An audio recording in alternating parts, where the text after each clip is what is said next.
So joining us right now from the Chicago Board Options Exchange, independent options trader Andrew Keene. He's a market maker in over 125 stocks, including Apple, GE, and Goldman Sachs. Also back with us, Doug Cliggott, U.S. equity strategist at Credit Suisse. He says there's been a sea change in the stock market because the economy has slowed after a brief revival, setting the stage for weaker corporate earnings. And we're going to get to Doug in a minute. But Andrew, talk to me about the trade. I mean, September turning out to be not too shabby for stocks, even if there maybe isn't a lot of conviction behind these moves. Yeah, September's been a great month so far. I mean, August was not a good month.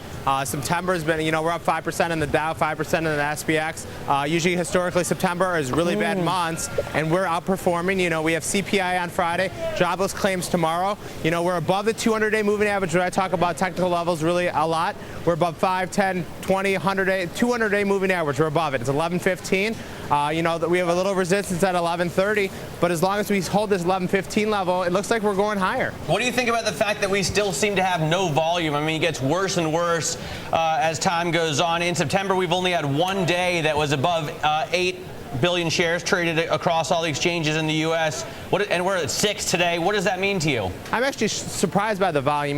We talked about August being a summer month and how August there wasn't that much volume. I mean, we thought it was going to pick up in September, and then we thought after Labor Day it was going to pick up.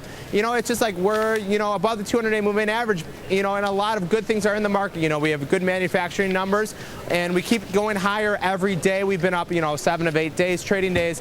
But we're not seeing the next huge push to the upside, so I'm a little skeptical. I'm usually on the show, I'm bearish. Today I'm trying to just find out what we're doing between this 11.15 and 11.30. Everything has been good, but I think we are a little overbought up here. Hey, Doug, it's Adam. Let me ask you, is the volume light because the guys are going into the bond market, not stocks? Well, that's what the retail flows are telling us, that everyone sees this mutual fund data. The move is into bonds. It is not into stocks. And that's really the kernel of one of our ideas, that we think the motivation of moving into bonds is a lot of investors seeking yield and relatively low volatility. And so we're hunting for those characteristics within the equity market, and they've actually started to perform much better lately. All right, let's just check these closing numbers, folks. You can hear the closing bell on this Wednesday, September 15th, 2010. And those equity averages finishing, I think, just off their best levels of the session, but pretty much near it. We're up 5 out of the past 6 trading sessions on the S&P. Nice run up here in September. 11.25 here at the close, up 4 points. Let's also bring up the Dow 30, a gain of 48 points, or up about 0.4% at 10,574. NASDAQ also coming in with a gain here at 2301, up about 11.5 points. Matt, that works out to about a 0.5% gain. Let's go back to our guests. We've got Andrew Keene, also Doug Cliggott. Doug, I want to throw this out to you. Zara was breaking down some of what we've seen today and over the last week or so, and that is buybacks and dividends.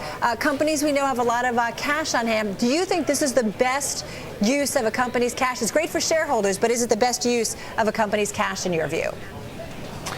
Carol, it really depends on the growth characteristics of the company and the industry that they're living in. Most of the macro data we get suggests operating rates are still relatively low around the entire economy. The idea that we need a lot of capex to meet current demand, there's some fine areas where that exists, but it really does look like the best thing to do with a lot of this cash is give it to shareholders or hunt for strategic acquisition opportunities. But the market seems to want yield, and we think that's a really good idea, increasing dividends. And Andrew, you trade a lot of these big tech stocks that have been putting out dividends lately. I mean, it's interesting to see it in that sector. Is this kind of the new trend, do you think? Do you feel like you need to guess the next one that's going to release a dividend that never has and buy calls on that? Well, I mean, Cisco put out a 1 cent dividend, so I'm not really concerned about the dividend. We see Microsoft, they have $4 billion a share of cash. Apple's one of the, has like $26 billion share of cash, and it's kind of interesting to see what they're going to do. They've always said they're not going to have a dividend. They had one about 8 years ago. They don't really want to buy any other companies. Apple's kind of hoarding this cash. It's all the technology sector. Technology companies have a lot of cash. Microsoft, Cisco, and Apple. So it's interesting to see what they're going to do. I want to see some M&A in some of these, commodity stocks. I want to see copper stocks. I want to see gold stocks buying each other out. I mean, it's good to see we have it in technology, but we still see the XLF and financials really, really weak. Housing markets are still really weak. It's good that the technology sector is really hitting on all cylinders, but I want to see some acquisitions in other sectors. Andrew wants to see M&A because he likes volatility, obviously. Right. Let me ask Doug. Let me guess, Andrew, do you run a call book more than your puts? Let me ask Doug. I mean, Carol's question really again, is this the best way, dividends for companies to return cash to shareholders? I mean, you know about the cash that companies are holding. Andrew's talked about it. Everyone's come on the show talked about it. Do you think M&A is the best way for them to use that cash wisely? I mean, you could argue that right now valuations are lower than maybe the historical average. The operative word in your statement, Matt, was wisely. The key is, if you're going to do an acquisition, don't overpay for the acquisition. If you're going to do share buybacks, don't buy shares back now when you wouldn't do it when your shares were 30% lower 18 months ago. I think that's why investors really like the notion of increased dividends and high dividend yields. Then they get to decide how that cash is put to use, and they can decide a wise allocation of that cash. Hey, Doug, it's Dominic here.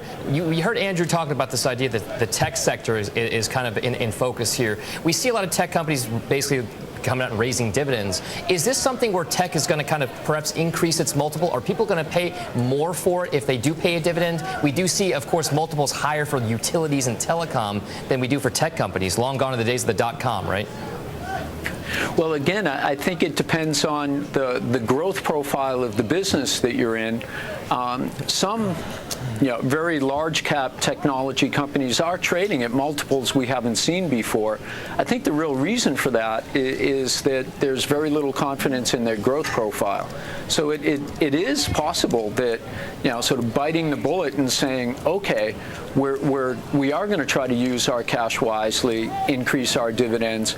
You could actually see a higher multiple on those companies because the risk of them destroying value would go down.